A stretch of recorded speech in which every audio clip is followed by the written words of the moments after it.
France 24. Pour la première fois depuis le début du conflit syrien, Israël aurait mené une attaque à l'intérieur du territoire syrien. La cible n'est pas clairement identifiée, un centre de recherche militaire près de Damas ou alors un convoi d'armes à destination du Hezbollah à la frontière libanaise. Officiellement, ni confirmation ni démenti du côté des autorités israéliennes. Ce qui est certain, c'est qu'Israël avait déjà lancé plusieurs mises en garde. Ce raid est une nouvelle illustration, en tous les cas, de la régionalisation de la guerre en Syrie. Y a-t-il des risques de représailles ? Comment les pays de la région et les grandes puissances vont-elles réagir? Quel impact sur le conflit syrien? On va parler de tout cela avec nos invités que je vous présente tout de suite. Joseph Baou, vous êtes spécialiste du Proche-Orient, chercheur aux séries et professeur à Sciences Po. À ma gauche, David Kalfa, vous êtes maître de conférence à Sciences Po également, spécialiste de relations internationales.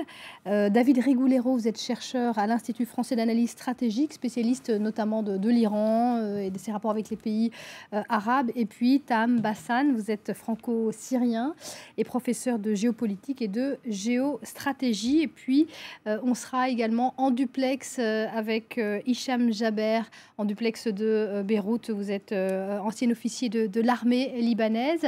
On va vous retrouver juste après un sujet. Je vous propose qu'on regarde tout d'abord un rappel des faits en images sur ce raid dont les contours restent encore mystérieux. C'est un sujet de Natacha Vesnitch. La Syrie menace Israël. Elle ripostera d'une manière surprenante, dit-elle. Mercredi, Damas a annoncé que l'État hébreu avait bombardé le centre de recherche militaire de Jamraya, situé à seulement quelques kilomètres du palais présidentiel à Damas. 2 personnes auraient été tuées et 5 autres blessées. Depuis cette annonce, les réactions pleuvent. La Ligue arabe a condamné ce raid. L'Iran a menacé Israël de représailles. La Russie, elle, se dit très préoccupée. Si cette information est confirmée, cela signifie que nous avons affaire à des frappes sans aucun prétexte sur le territoire d'un État souverain, ce qui viole grossièrement la charte de l'ONU, et c'est inacceptable, quel qu'en soit le motif. Le Hezbollah a lui aussi vigoureusement condamné ce raid. Pour l'instant, les autorités israéliennes s'en tiennent à leurs règles habituelles et refusent de s'exprimer. Mais de nombreuses sources étrangères confirment cette opération. Certaines, américaines par exemple, évoquent même une autre cible, un convoi d'armes en route vers le Liban et peut-être destiné au Hezbollah. S'il est vrai qu'il y a un transfert d'armes stratégiques de la Syrie vers le Liban ou vers d'autres pays, alors en agissant ainsi, Israël veut dire « si vous franchissez la ligne rouge, nous allons aussi la franchir ». Et c'est ce qu'il a fait. Les autorités israéliennes ont souvent averti qu'elles feraient tout pour éviter que des armes sophistiquées tombent entre les mains du Hezbollah, allié de la Syrie et bras armé de l'Iran sur la frontière nord d'Israël. Ce bombardement présumé intervient d'ailleurs quelques jours seulement après le renforcement d'un système antimissile dans le nord d'Israël et le survol du territoire libanais par des avions israéliens, une information non confirmée par l'État hébreu. Et on va tout de suite prendre la direction de Beyrouth où on va retrouver Hicham Jaber. Merci d'être avec nous en direct de la capitale libanaise. Vous êtes ancien officier de l'armée libanaise. Alors on l'a entendu dans ce sujet, selon certaines sources américaines notamment, c'est un convoi syrien qui transporterait des armes à destination du Hezbollah libanais qui aurait été détruit, qui aurait été à la cible de ce raid. Quelles sont vos informations ? Il n'y a pas vraiment des informations officielles. J'ai entendu la déclaration de Pentagone, et je le crois. Et en même temps, on a vu que les Syriens ont montré qu'il y a le centre de recherche qui a été bombardé. Alors, ou bien il y a 2 cibles qui ont été touchées, ça veut dire 2 bombardements, ou les Israéliens qui ont demandé le feu vert des Américains ont dit qu'ils vont bombarder un convoi qui contient des armes destination au Liban, qu'on appelle par exemple le cible A, et ils ont pris le feu vert, ils ont bombardé un cible B. Alors, on ne sait pas exactement, il n'y a pas des informations exactes. C'est sûr et certain que le centre de recherche a été bombardé, il est détruit, il y a des victimes. Mais on n'est pas encore sûr qu'il y a un convoi militaire sur la route qui lie Damas à Beyrouth. On a dit à Zabadani, ça veut dire à 7 km de la frontière libanaise. D'ailleurs, sur cette route, il y a des centaines de camions et des remorques qui passent tous les jours. Et s'il y a des armes, sûrement ne seront pas mises sur des camions militaires, mais sur des camions civils et camouflés. On ne sait pas exactement comment Israël il a pu choisir le vrai objectif, le vrai but, le vrai cible, et il a bombardé et quand. Ça, il y a beaucoup de points d'interrogation. Mais c'est une possibilité qu'il y ait eu des transferts d'armes de la Syrie vers le Hezbollah libanais. C'est une possibilité, vous l'envisagez? Bon, ça fait des années que personne ne peut nier que la plupart des armes qui ont été envoyées à Hezbollah ont passé à travers la Syrie. Pourquoi Israël n'a pas bombardé aucun convoi jusqu'à maintenant? C'est ça une question. Aussi, cette opération ne permettait pas de le dire. C'est une... moi, je m'arrête devant le temps de cette opération, timing, et qui a des objectifs politiques, bien sûr, parce que chaque opération militaire a des objectifs politiques. Et à mon avis, c'était pour des objectifs politiques israéliens intérieurs. Monsieur Netanyahou va former un gouvernement. Il est vrai, basé sur l'expérience, que le peuple israélien sera tous autour du gouvernement en état d'alerte ou en état de risque quand on parle de la guerre. Il a tellement intérêt, monsieur Netanyahou, qui a d'ailleurs une banque des objectifs et des cibles en Syrie, mais il a fait cette opération pour pouvoir former un cabinet d'alerte, un cabinet d'urgence,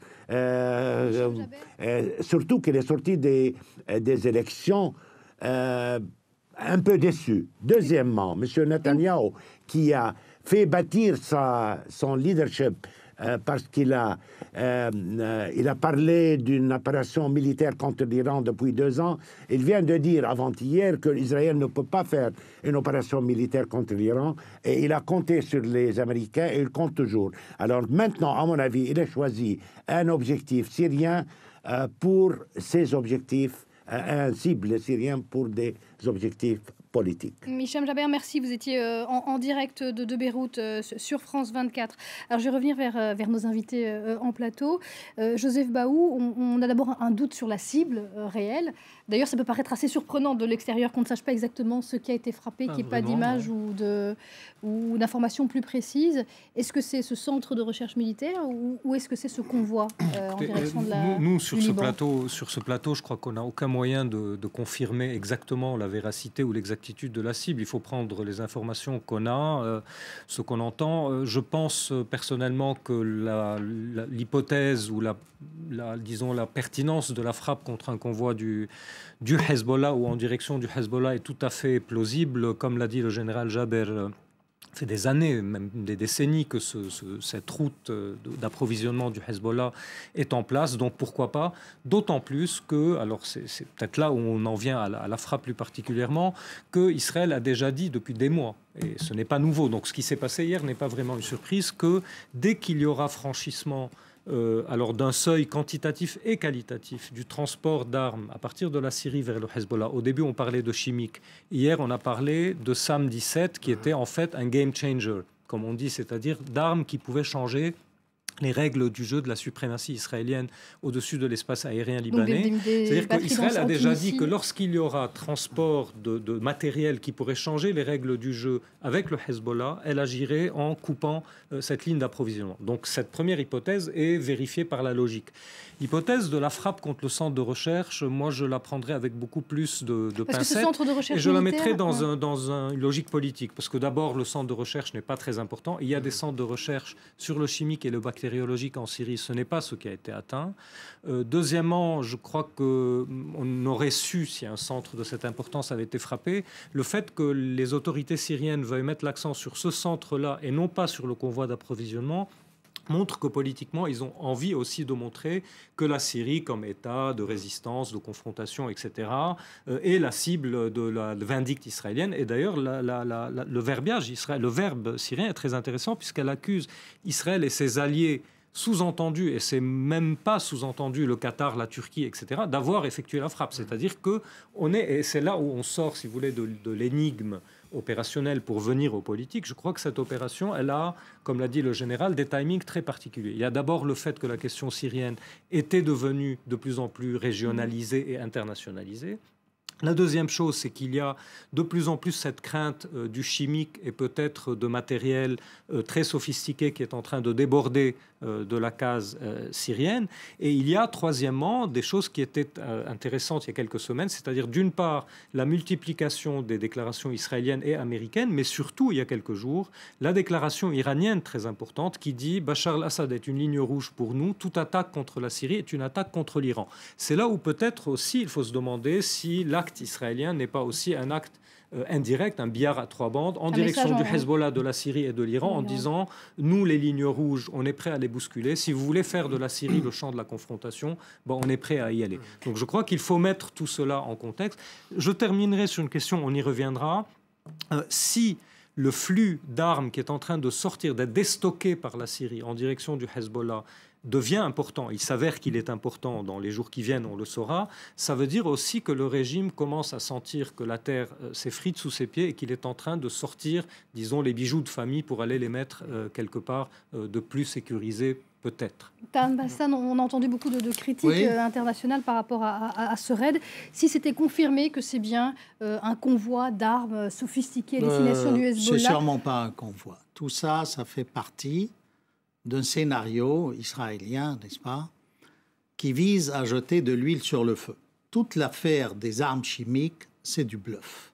C'est du bluff. Et d'abord, je vous dirais, avez-vous une preuve que le Hezbollah n'a pas déjà des armes chimiques?